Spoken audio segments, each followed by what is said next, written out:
Assalamualaikum warahmatullahi wabarakatuh. Halo Sobat PCI semua, balik lagi di program kita yaitu Pojok Cerdas Inspiratif. Perkenalkan, nama Bapak Lukman Latin, Bapak Guru Informatika di SMP Prima Cidicya Islami. Pernahkah kalian merasa bingung saat menghadapi soal matematika yang rumit atau saat merencanakan sebuah acara OSIS yang besar? Rasanya seperti ada masalah raksasa di depan kita dan kita tidak tahu harus mulai dari mana. Nah, ternyata ada satu keahlian yang bisa melatih otak kita untuk menyelesaikan masalah apapun dengan lebih sistematik dan kreatif. Nah, uniknya, keahlian ini sering dikaitkan hanya dengan komputer. Apa itu? Ya, coding.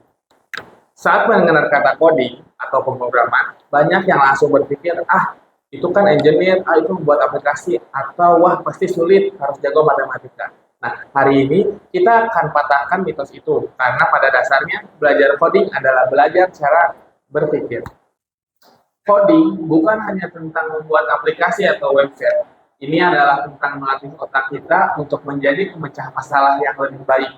Tidak peduli apapun cita-cita kalian nanti, mau jadi dokter, seniman, pengusaha, atau bahkan atlet sekalipun, kalian harus punya skill pemecah masalah yang baik.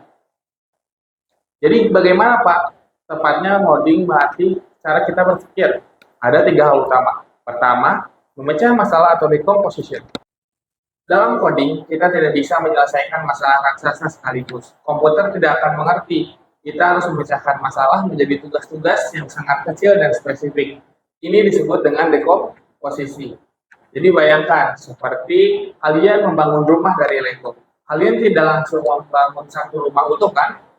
Kalian mulai dari fondasi, lalu dinding, lalu atap, satu persatu. Nah, kebiasaan ini akan membuat soal fisika yang tadinya rumit, ataupun misalnya pekerjaan-pekerjaan yang kalian anggap rumit akan menjadi mudah untuk dikerjakan. Kedua, berpikir sistematis dan terstruktur atau algorithmic thinking. Komputer pada dasarnya tidak sepintar apa yang kalian bayangkan. Ia hanya melakukan persis apa yang kita perintahkan langkah demi langkah. Rangkaian perintah inilah yang disebut dengan algoritma. Coding melatih kita untuk membuat instruksi yang urut, logis, dan tidak ambigu. Seperti resep kue. Jika urutannya salah atau ada langkah yang terlewat, hasilnya pasti akan berbeda.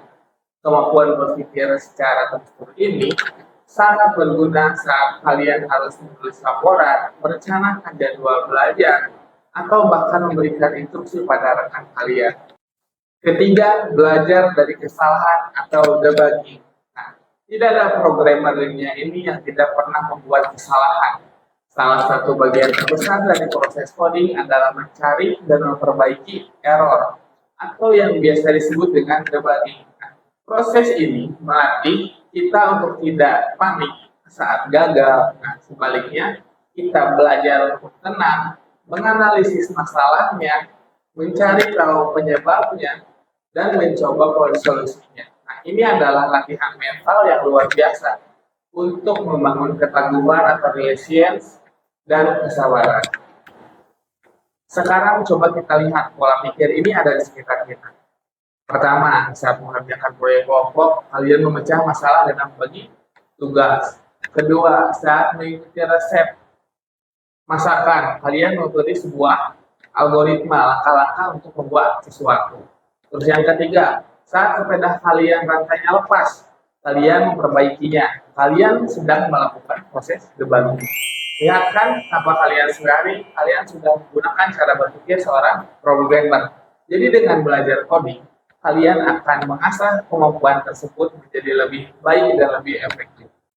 Jadi kesimpulannya, coding lebih dari sekedar barisan kode di layar. Ia adalah gym untuk otak kita, ia melatih kita menjadi pemikir yang lebih jernih, pemecah masalah yang andal, dan pribadi yang tidak mudah menyerah. Terima kasih yang sudah menyimak sampai akhir. Sampai bertemu di pojok cerdas inspiratif berikutnya. Wabillahi taufiq wal hidayah. Wassalamualaikum warahmatullahi wabarakatuh.